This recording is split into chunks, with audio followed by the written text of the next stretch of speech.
Assalamualaikum warahmatullahi wabarakatuh. Waalaikumsalam warahmatullahi wabarakatuh. Selamat siang anak-anak. Iya, Bu. Bagaimana kabar kalian hari ini? Baik. Alhamdulillah. Apa ada yang tidak masuk hari ini? Iya. Alhamdulillah. Sudah sehat semua ya?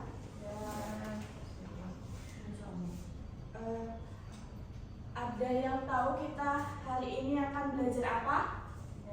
Tidak. Pernapasan, Bu. Oke, sistem pernapasan ya hari ini anak-anak. Oke. Ada yang tahu apa itu sistem pernapasan? Apa sih? Jadi bersama untuk bernafas. Organ yang untuk sistem pernapasan itu adalah sekelompok atau sekumpulan organ yang bekerja sama untuk membantu pertukaran gas dari oksigen, menghirup oksigen dan mengeluarkan karbon dioksida. Nah, contohnya organ itu dari apa anak? Hidung. Terus faring, bronkus, bronkiolus, alveolus. Selanjutnya Ibu akan menayangkan video, mungkin bisa disimak terlebih dahulu.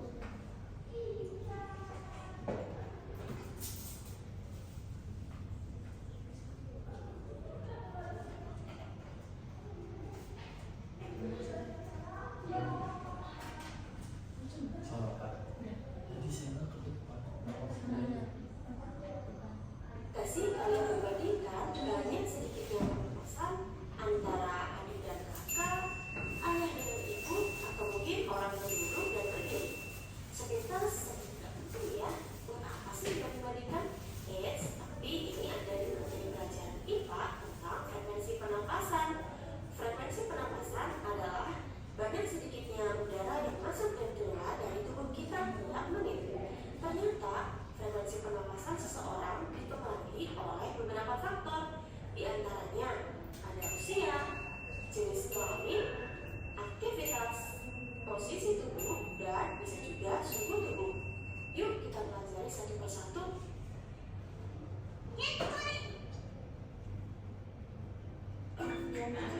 Ikan. Usia. Semakin tua usia seseorang, maka frekuensi pernapasannya akan semakin menurun.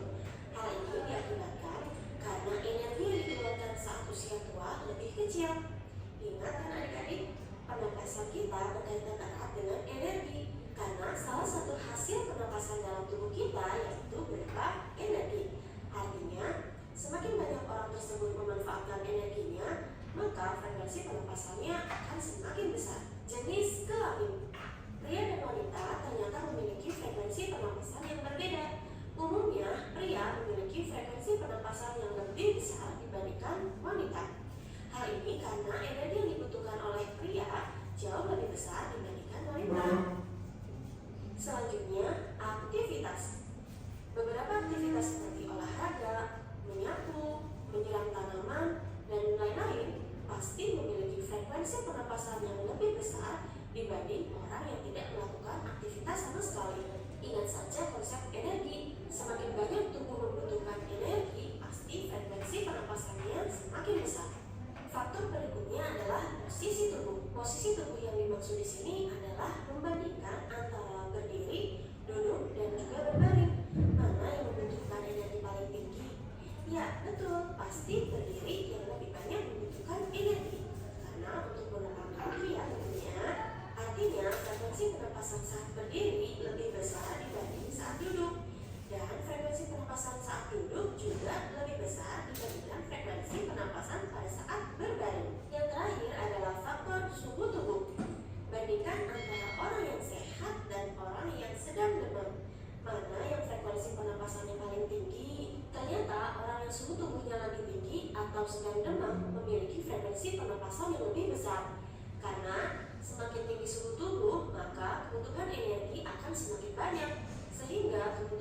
dia pun juga semakin besar. Nah, itulah 5 faktor yang mempengaruhi pernapasan seseorang ya, jangan sampai.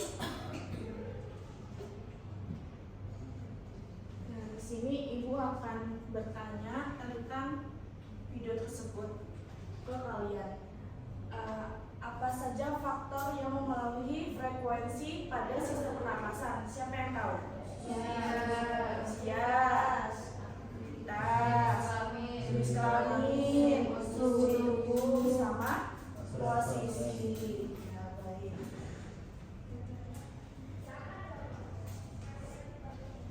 Di sini ibu akan membagikan lembar kerja LKPD ke kalian dan bisa membagi kelompoknya menjadi 2 kelompok. Yang pertama itu kelompoknya Tiara yang beranggotakan Anita, Manda, sama Reva. Sedangkan kelompok 2 ada Yusuf, Siti, Ayu, dan Sela. Mungkin bisa langsung bergabung ke kelompoknya.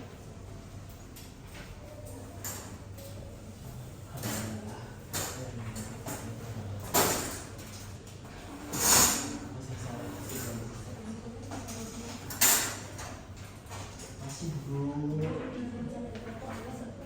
Boleh. Ada pada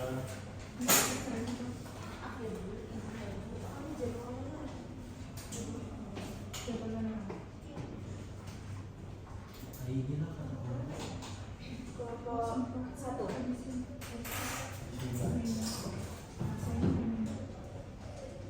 Nah, di LKPD itu kalian mungkin bisa isi nama anggotanya terlebih dahulu dan hipotesis yang akan dilakukan.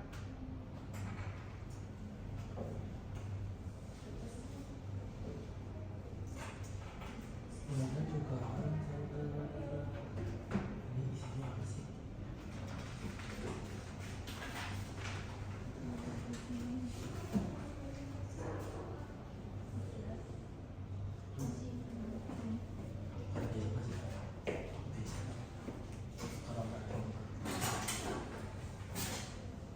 Udah, Nana?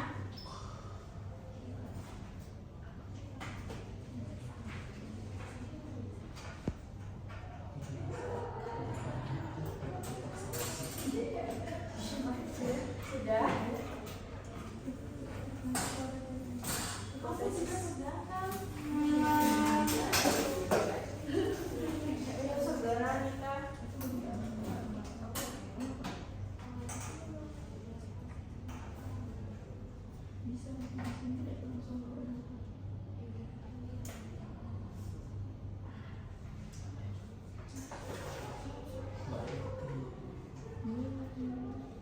Sudah belum? Kenapa? Udah. Bu, ini ke kamar mandi, Bu. Iya, silakan. Berapa menit? 3 menit. Oke. Sudah ya. Berak itu. Enggak ya, enggak berak. Isi sama kemarin. Sudah belum menata? Sudah ibu, sudah. Kemudian nanti untuk di kelompok Jenis kelamin 1 mungkin bisa diperhatikan dulu bentar. Oke. Ibu menjelaskan tentang apa yang akan kalian lakukan. Yang pertama itu untuk kelompok 1 itu memerlukan 2 probandus. Jadi masing-masing probandus itu akan melakukan duduk. Untuk yang nomor 1 kan perempuan semua. Jadi kalian akan duduk seperti biasa dan menghitung frekuensi napas selama 1 menit menggunakan tisu di depan muka kalian selama 1 menit. Nanti akan dihitung sama kawan sekelompoknya. Sedangkan untuk kelompok 2 itu kan ada yang laki-laki nih, Yusuf. Nanti Yusuf bisa beraktivitas sebentar, lompat 3 kali, terus habis itu menghitung frekuensinya menggunakan tisu selama 1 menit. Yang menghitungkannya itu adalah teman sekelompoknya. Dan satu lagi untuk probandus perempuannya mungkin bisa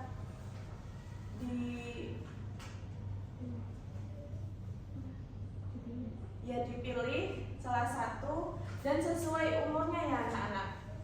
Sesuai umur. Ya. Ya kan aku mau ngomong sih.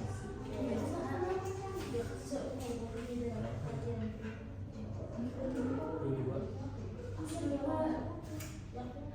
Aku pikir masih ekor gitu ya.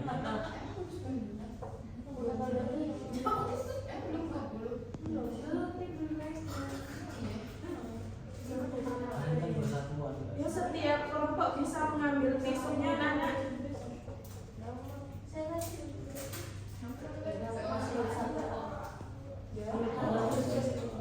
Siking. Nanti umurnya di sebaliknya ya ada. Lu situ mas David. Nanti umurnya bisa di sebaliknya selang ada kok kalau gitu. Ya, cek. Nah, bisa di situ ya. Orang mau kira wes. Ya wes, kok bener-bener pada merah.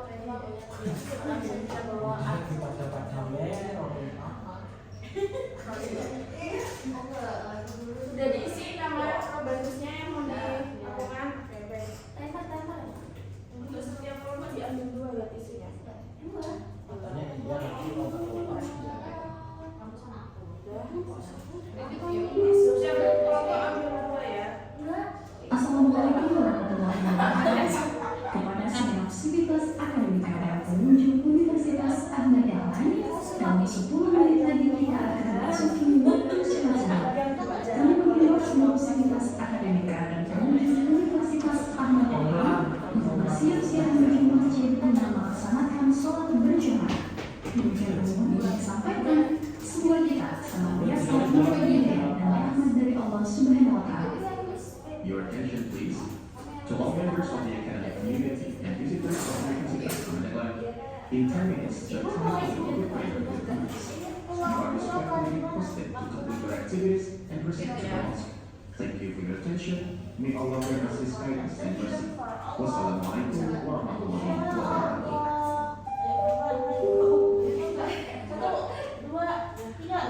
Nah, aku belum lompat-lompat. Yang cowok cuma lompat-lompat.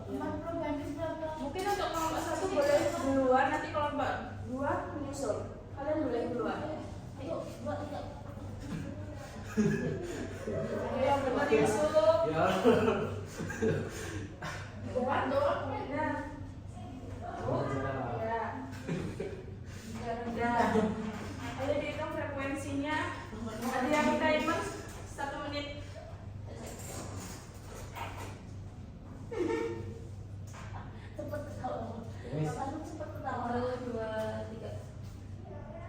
Dihitung nafas kalian itu berapa kali keluar selama 1 menit. Emang itu nggak sih?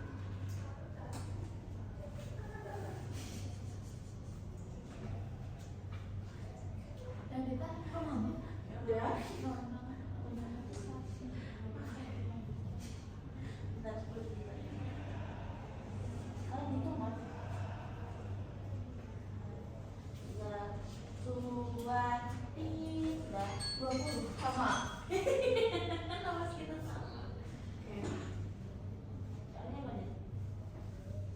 Udah lakukannya.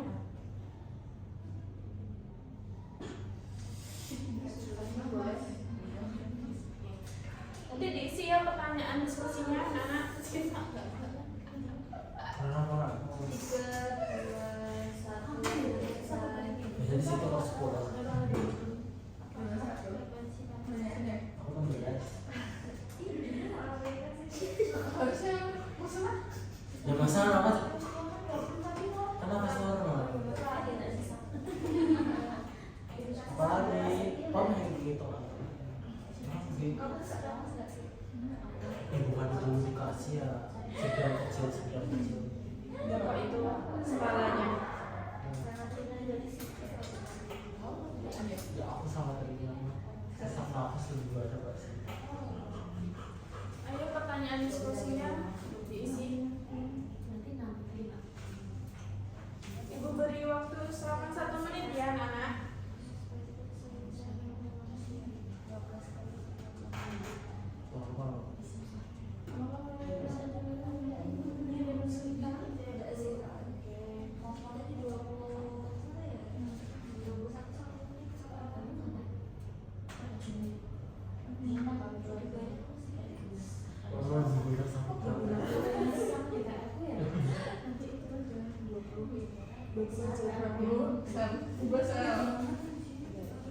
atur nafas juga.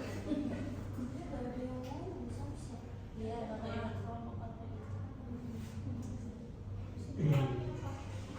Aduh, aku Udah sampai mana? Kelompok 1? Kesimpulan. Untuk kelompok 2 sudah sampai mana? sebulan. Kesimpulan. Oke.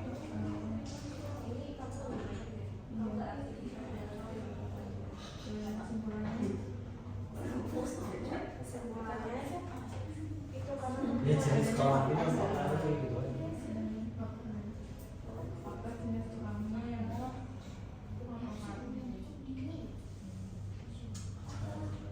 Berarti kan gue selesai nanti.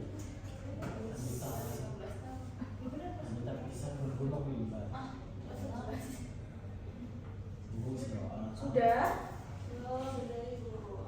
Sudah Bu. Kita tunggu kelompok 1 ya. Kedua. Kan salah dua. Masker.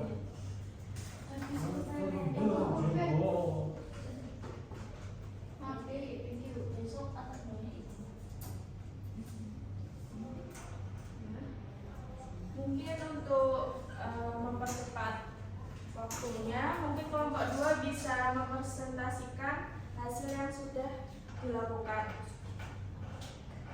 izin untuk mempresentasikan hasil dari kelompok 2. Untuk kelompok 1 mungkin bisa memperhatikan kelompok 2 terlebih dahulu. Hipotesis kelompok kami adalah laki-laki memiliki frekuensi napas yang lebih banyak dibandingkan perempuan. Kemudian ada hasilnya itu Probadus laki-laki yang berusia 22 tahun, dia aktivitas berat, kemudian frekuensi napasnya itu 16 kali per 1 menit, tingkat sesak napasnya 1. Kemudian Siti 22 tahun, perempuan, aktivitasnya duduk, frekuensi napasnya 20 kali per 60 detik, tingkat sesak napas 1. Kemudian untuk pertanyaan pertama, apakah frekuensi napas hasil praktikum sesuai dengan kisaran normal manusia? Ya, normal. Faktor apa saja yang mempengaruhi frekuensi napas selama praktikum ini? Aktivitas dan gender. Kesimpulannya, jenis kelamin mempengaruhi frekuensi napas. Untuk jawabannya dari Agus dulu untuk kelompok 2. Sudah. Oke, lanjut ke kelompok 1, mungkin bisa dibacakan hasil diskusinya. Satu dengan hipotesis frekuensi pernafasan dipengaruhi oleh jenis kelamin. Kemudian hasil pengamatan Probadus Tiara, jenis kelamin perempuan dengan kondisi sehat memiliki frekuensi nafas 20 kali per 1 menit dengan tingkat sesak nafas 1. Kemudian Amanda, jenis kelamin perempuan dengan kondisi sehat memiliki frekuensi nafas 20 kali per 1 menit dengan tingkat sesak nafas 1. Kemudian untuk Probadus Tiara 16 tahun dan Amanda 16,5 tahun. Nomor 1, apakah frekuensi napas hasil praktikum sesuai? Ya, sesuai. Kemudian faktor yang mempengaruhi frekuensi napas dalam praktikum ini ada umur, jenis kelamin, aktivitas fisik, posisi tubuh, dan kesehatan.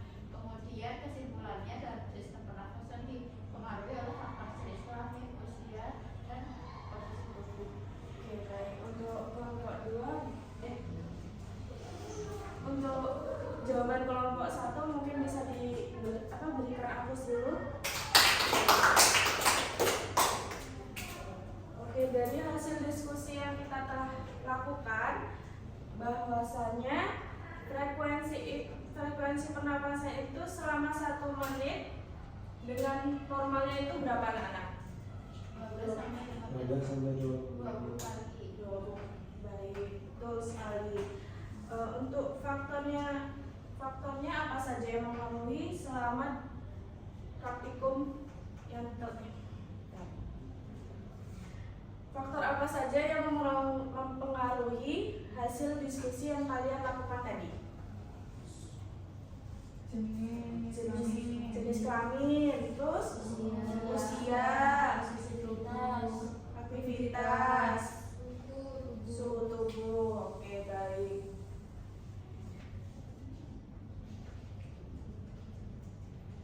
Ibu akan menayangkan video selanjutnya itu tentang penyakit pernapasan. Sebentar.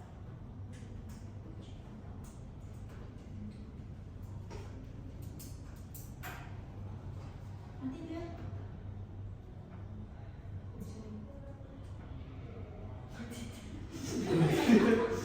Malah kecil.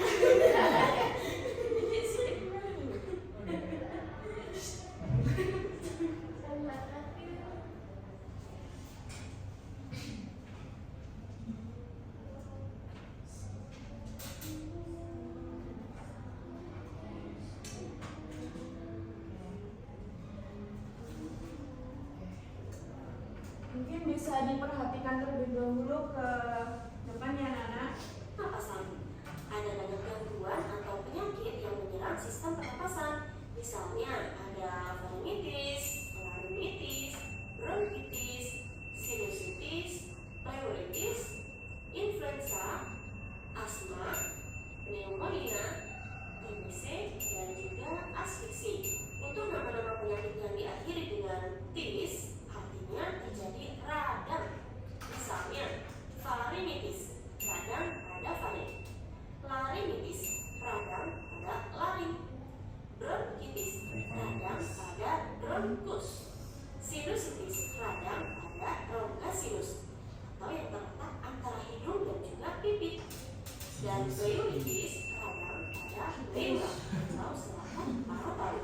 Selanjutnya ada influenza atau flu, dan bisa juga kita sebut pilek akibat adanya virus yang masuk ke dalam tubuh kita. Kemudian ada asma, yaitu penyempitan saluran pernapasan atau sesak napas, bisa karena faktor alergi, debu, asap, atau infeksi virus.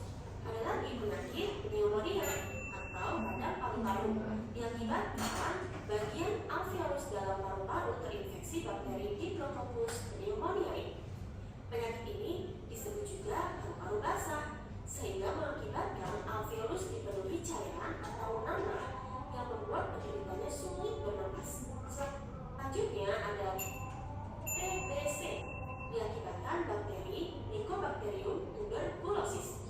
Bakteri tersebut menyerang alveolus dan membuat alveolus dipenuhi bintil-bintil, sehingga proses pengangkutan oksigen akan terganggu. Biasanya orang yang menderita TBC sering mengalami batuk darah.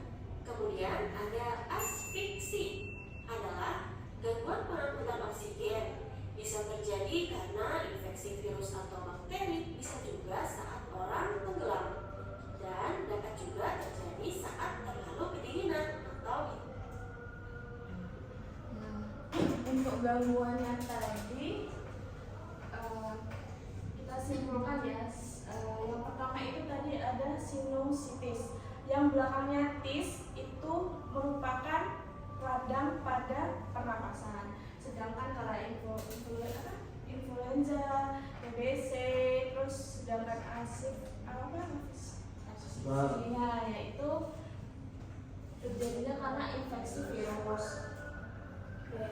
Yang selama kita pelajari tadi, apakah ada yang mau ditanyakan? Buat hari ini mungkin bisa kalian simpulkan. Yang pertama itu sistem pernapasan itu apa? Sekumpulan organ yang memiliki fungsi yang sama untuk bernafas. Ya, menghirup oksigen dan mengeluarkan karbon dioksida. Oke. Nah, itu organnya apa aja, Nana? Yang pertama, hidung, faring, trachea, bronkus, bronkiolus, sama alveolus. Selanjutnya itu ada faktor-faktor yang mempengaruhi frekuensi pernapasan. Yang pertama itu umur, kelamin,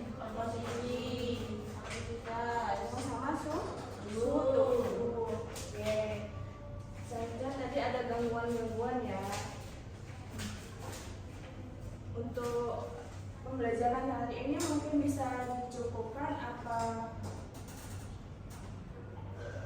untuk pembelajaran hari ini mungkin bisa dicukupkan. Ibu akan meminta LKPD-nya terlebih dahulu.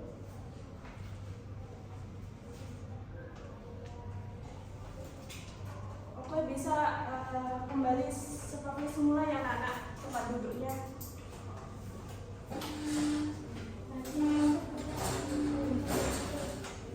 Ayo Yusuf di sini.